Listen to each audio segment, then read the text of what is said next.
Almighty and voice of the one true God. Behold the Metatron, herald of the Almighty and voice of the one true God. Behold the Metatron, herald of the Almighty and voice of the one true God.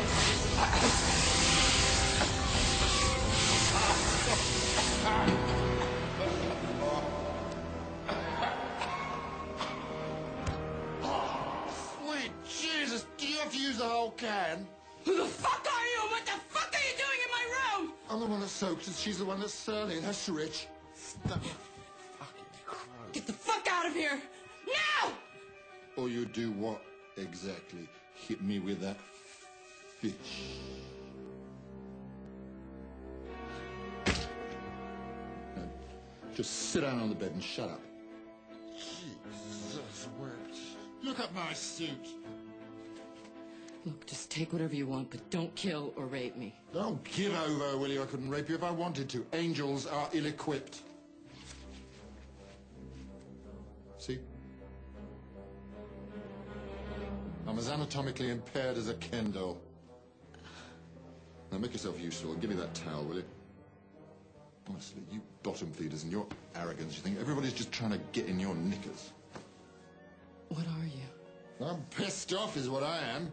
Do you go around drenching everybody that comes into your room with flame-retardant chemicals? No wonder you're single. Now, stand back.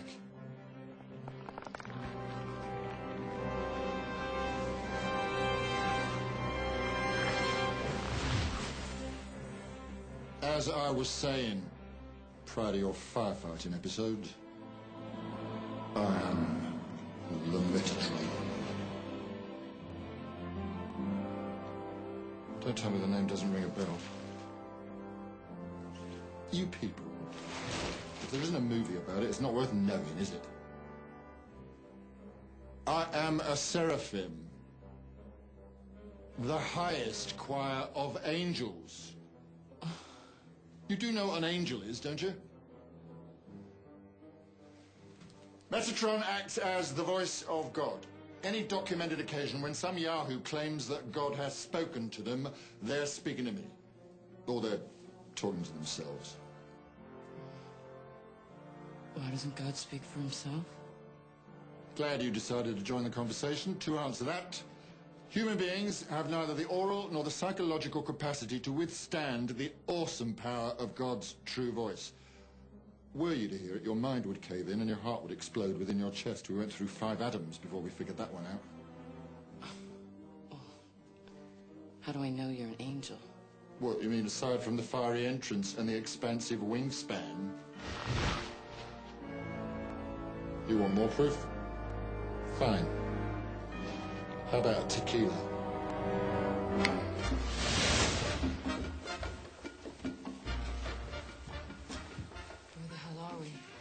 Any place you can go for a good tequila. Dos tequilas, por favor, and an empty glass. Si. Gracias, senor. We're in Mexico? Actually, we're in the franchise Mexican family eatery down the street from your apartment, but it's impressive nonetheless. You don't mind that I lost the wings, do you? I'm trying to keep our profile low. What do you want with me? I'm to charge you with a holy crusade. For the record, I work in an abortion clinic. Noah was a drunk. Look what he accomplished. And no one's asking you to build an ark. All you got to do is go to New Jersey and visit a small church on a very important day. Oh, gracias. New Jersey. That doesn't sound like much of a crusade. Aside from the fine print, that's it. What's the fine print? Stop a couple of angels from entering and thus negating all existence. Wait. Repeat that? Stop a couple of angels from entering and thus negating all existence. I hate it when people need it spelled out for them. You might want to clarify that. Back in the old days, God was vengeful and hot-tempered, and his wrath was bore by the angel of death named Loki.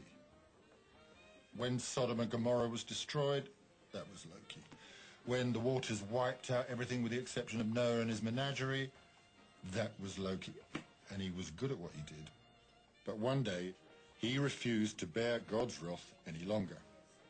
Why? He listened to his friend, a Grigori by the name of Bartleby. Grigori. One of the choirs of angels. They're called Watchers. Guess what they do? So one day, Loki's wiping out all the firstborn of Egypt. Ah, the 10th plague. Tell a person that you're the Metatron and they stare at you blankly. Mention something out of a Charlton Heston movie and suddenly everybody's a theology scholar. May I continue uninterrupted? Once he's done with the firstborn, Loki takes his friend Bartleby out for a post-slaughter drink.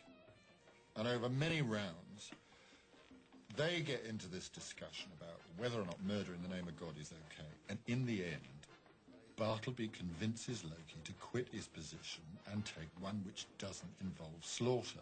So, very inebriated, Loki tells God he quits, throws down his fiery sword, and gives him the finger, which ruins it for the rest of us, because from that day forward, God decreed that angels could no longer imbibe alcohol, hence all the spitting. So, for their insolence, God decreed that neither Loki nor Bartleby would ever be allowed back into paradise. Were they sent to hell? Worse, Wisconsin, for the entire span of human history. And when the world ends, they'll have to sit outside the gates for all eternity. And this has what to do with me? Someone has clued them in to a loophole in Catholic dogma that would allow them to re-enter heaven. So what? They beat the system. Good for them. It's not that simple. If they get in, they will have reversed God's decree. Now, listen closely, because this bit's very important. Existence, in all its form and splendor, functions solely on one principle. God is infallible. To prove him wrong would undo reality, and everything that is. Up would become down, black would become white. Existence would become nothingness, in essence, if they're allowed to enter that church. They'll unmake the world. If this is so major, why are you talking to me? Why doesn't God do something about it?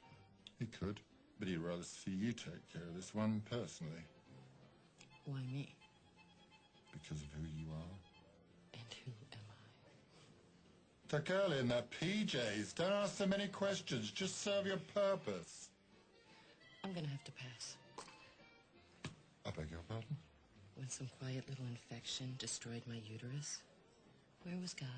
When my husband decided he couldn't be with a wife who couldn't bear his children, where was God? To hell with him. Don't allow eons of history and life to get blinked out of being just because you've got a grudge against your creator. So you lost the ability to make life.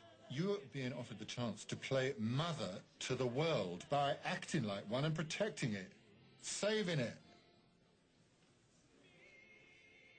But I can't make you. However, if you should decide to stop being selfish and accept your responsibility, you won't be alone. You'll have support. What? More angels? Prophets, in a manner of speaking. 2 of them. The one who speaks, and he will, at great length, whether you want him to or not, will make mention of himself as a prophet. The other one, well, he's the quiet type. Look, I've got to go. Just trying to remember, we're working in a time frame here. Hey. What's he like? God? Lonely, but funny. He's got a great sense of humour. Take sex, for example. There's nothing funnier than the ridiculous faces you people make mid-coitus.